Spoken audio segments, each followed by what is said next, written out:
Here's how to create a new email in the new Outlook for Windows. From your inbox, select New Mail. You can also start an email from your calendar by selecting New Event, Mail. Type in your recipients. Then add a subject. Write your message and select Send. To respond to a message, open the message.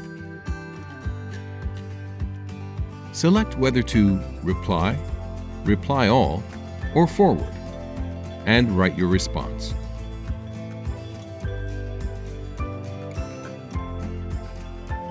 You can also respond directly from the ribbon.